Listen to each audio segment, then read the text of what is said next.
Presque de l'info, c'est la revue de Presque de Nicolas Canteloup. Et ils sont encore dans le studio, Jean-Pierre Elkabbach et son invité. Alors oui, Bernard Cazeneuve, mon invité, ministre de l'Intérieur. Nicolas Sarkozy, hier, a été véhément concernant les chiffres de la délinquance en France. Quelle est votre action, Bernard Cazeneuve? Écoutez, Jean-Pierre Elkabbach, moi je ne suis pas dans la polémique, je suis dans la précision. Les chiffres, je les ai. Ce sont les chiffres de l'INSEE, de l'Observatoire de la délinquance. Cambriolage, vous avez les chiffres qui sont devant vous. Vous voyez, je suis prêt à les mettre à votre disposition par voie informatique. Cambriolage, moins 4,4%. Vol à l'arraché, moins 6,4%. Homicide et atteinte à la personne, moins 12%. Racontage de mensonges par un ex-président de la République, plus 83%. Trafic de cocaïne en jet privé, plus 152%. Vous voyez, je ne suis pas dans la polémique, je ne suis que dans la précision, monsieur Elkabbach. Ah bon, je l'ai. Merci Jean-Pierre. Et ce matin, on va retrouver Guillaume Durand, c'est lui qui est avec nous pour les titres. Bonjour Guillaume. Oui, bonjour à vous qui nous écoutez, moi qui m'écoute. Bonjour Julie, Natacha, Caro, Lolo, Jean-Marc, je m'en passerai pas. Tout le monde est là et j'en suis heureux. Et mon Thomas, il est où? Il débarque direct. Regardez-le, l'aéroport tout frais. Oui. Dis donc, c'est super les 39 heures d'avion aller-retour, juste pour faire la matinale à Pékin et poser 2 pauvres questions à François Hollande. Non, vraiment, il se décarcasse, je dis, la classe. Mais c'est ça de la déloc. Pour faire plus loin la prochaine fois, c'est quoi, Thomas? Il n'y a plus que la Papouasie ou Mars. Mars, c'est bien Mars. Sinon, j'avais une question. Vous avez voyagé en business ou en classe affaires? Tout le monde nous l'a posé. On a voyagé en business, figurez-vous. Alors voilà, j'explique aux auditeurs qui ne connaissent pas. La business, on a un vrai lit. C'est la classe affaires, on a un lit et une douche. Non. Bon, non, il y en a qui, je vois sur cette table, il y en a qui ont voyagé en écho. Non, c'est pas vrai. Paris-Pékin, Pékin-Paris en écho. 11 heures de vol. Ouais, 11 heures.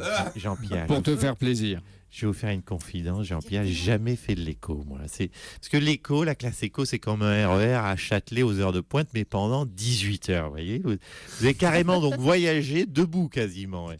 Du coup, pendant le vol, vous n'avez pas vu Elkabbach et Damias, qui étaient eux en classe affaires, c'est ça? Pas du tout. On était avec Thomas. On était ensemble, Pierre. C'est sympa. La direction a fait des efforts. Non, la seule bonne news de la matinée, c'est que Thomas a réussi à casser le bracelet de sa montre orange moche ce matin, et donc il ne l'a pas au poignet. Aïe, quel drame. Je vais Allez, réparer.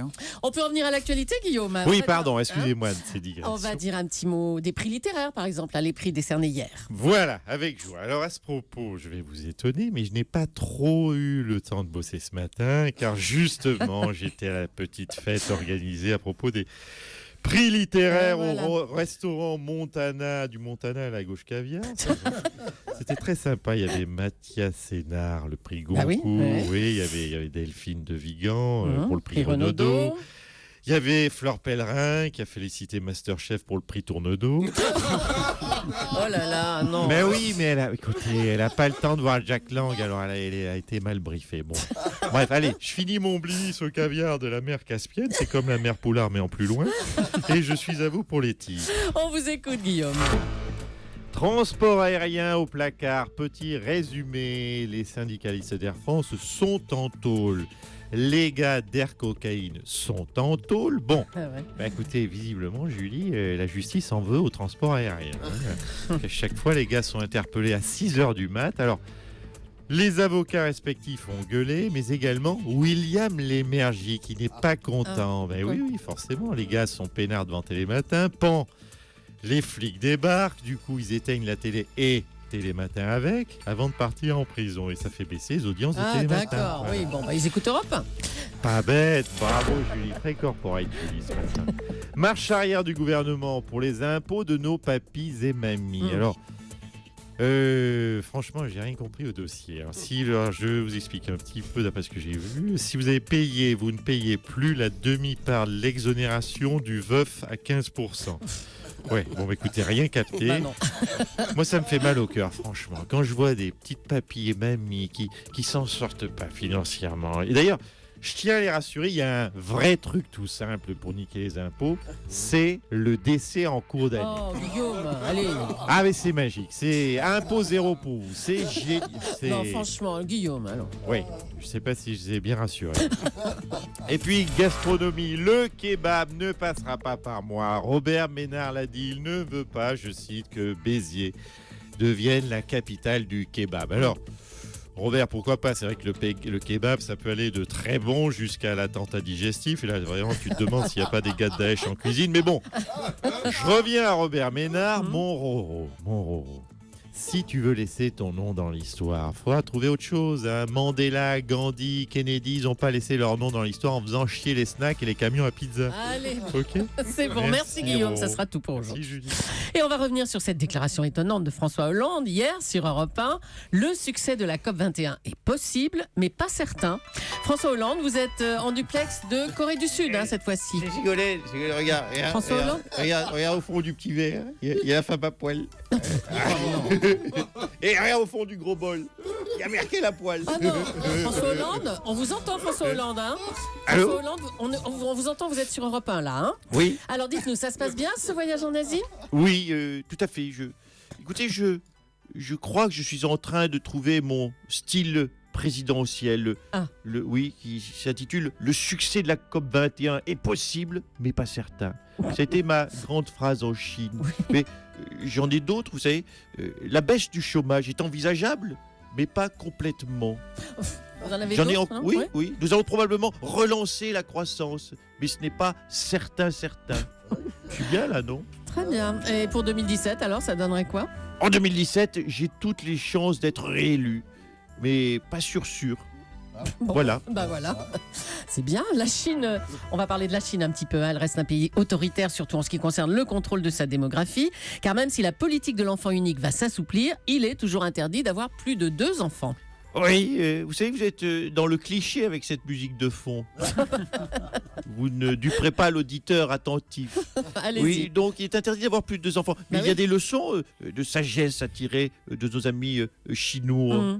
Moi-même, depuis presque un an, je pratique la politique de la femme unique. Oui. Et vous savez, oui, vous souriez, mais c'est nouveau pour moi. Oui. Je n'ai jamais fait auparavant. Eh bien, je peux vous dire que c'est beaucoup moins d'emmerde. Merci les Chinois. Et merci Monsieur Hollande. Bonne fin de voyage. Un petit mot de Merci la aux colère. musiciens de votre orchestre. Un mot de la colère de Nicolas Sarkozy contre l'acharnement judiciaire dont il estime être victime. Je cite l'ancien président: qui peut croire que j'étais à Punta Cana sur 700 kilos de cocaïne? Moi, je peux le croire, moi. Monsieur Juppé, vous oui. pensez vraiment que Nicolas Sarkozy est un narcotrafiquant, peut-être? Écoutez, je ne sais pas, mais si ça se trouve, Nicolas a un petit côté Nabo Escobar. Non, c'est pas Nabo, c'est Pablo Escobar, enfin. J'ai dit Pablo Non. J'ai pas dit Pablo. Ça Ah, non. m'étonnerait. Écoutez, vous vous rendez compte, vous imaginez, on avait Pablo Escobar à l'Élysée et nous n'avons rien vu. Enfin, Pablo Escobar, Pablo Escabo. Oui, je fais un peu d'humour. Bah, écoutez, je n'ai pas droit à la musique, alors je fais un peu d'humour. On croyait qu'il portait des talonnettes, mais non, il planquait la chenoute dans ses chaussures. Allez, arrêtez. C'est d'une tristesse, cette histoire. Oh, stop, Monsieur Juppé, allez. C'est pour ça qu'il prenait que des jets privés. C'était pour passer les contrôles de sécurité aux aéroports tout à fait tranquille et dire qu'on se demandait, franchement, Mme Julie, Monsieur Soto, comment il finançait ses campagnes. En fait, il blanchissait l'argent de la cocaïne. Oh là là. Il était à la fois Blanche-Neige et les 7 nains. Voilà. Bref, en résumé, si vous aimez l'honnêteté, votez Juppé. Mais si vous aimez les narcos, votez Sarko. Ah, c'est bon, c'est un bon slogan. Ah, Ça. c'est bon, oui, c'est ça. Allez, merci beaucoup, Monsieur Juppé. On a parlé des prix littéraires en début d'émission. On va accueillir maintenant Michel Houellebecq. Bonjour. Oui, bonjour. Oh là, ça va être gai. Vous avez gagné le prix Goncourt en 2010 pour La Carte et le Territoire. Alors, dites-nous, qu'est-ce que ça change, l'attribution d'un prix Goncourt? Qu'est-ce que ça change Ben, pour vous rien, parce que je sais que vous n'allez pas le lire, mais en général, les gens qui l'achètent, c'est pour dire j'ai acheté le Goncourt, même s'ils n'iront pas jusqu'à le lire. Mais d'un point de vue plus littéraire, je ne sais pas ce qui est le plus intéressant, si c'est le prix ou ce que raconte le livre. C'est un peu comme moi, je ne sais pas si le but c'est ce que je dis ou la façon dont je le dis. Voilà. Ni l'un ni l'autre alors. Hein. Merci Michel Houellebecq. Merci, bravo Nicolas Canteloup. Laurent Cabrol. Laurent Oui. Laurent. Vous êtes là, Laurent? Oui, le. Lequel? Non, le vrai. Non, taisez-vous, Canteloup. Oui, Laurent Cabrol, je crois que vous avez un petit message pour Nicolas Canteloup. Ah bah oui, j'ai demandé à mes 2 assistantes, vous savez, les fameuses Tatiana et Mouchka, Oui. de faire une grosse bise à Nicolas pour son anniversaire. Et ben voilà, on l'a fait tous cette bise avec vous. Nicolas. C'est adorable. Oui, vous savez, il y en a quelques-uns que vous avez bien martyrisés. On en a fait venir ce matin dans le studio. Nicolas Barré. Ah, Mon grand Nicolas. Comment allez-vous? Moi j'ai 2 cadeaux pour vous. Comme vous m'en faites tous les jours, j'ai une dette quand même. Hein. Oui. Alors, je connaissais en dette. Ah bah oui. Alors je vais vous offrir un livre de Keynes en version originale. Oula. Ça s'appelle Communisme et laisser-faire. Alors moi je suis plus laisser-faire que communisme, hein, vous l'avez remarqué. Et puis je voudrais vous inviter à la bourse de Francfort dans ma coccinelle Volkswagen Diesel.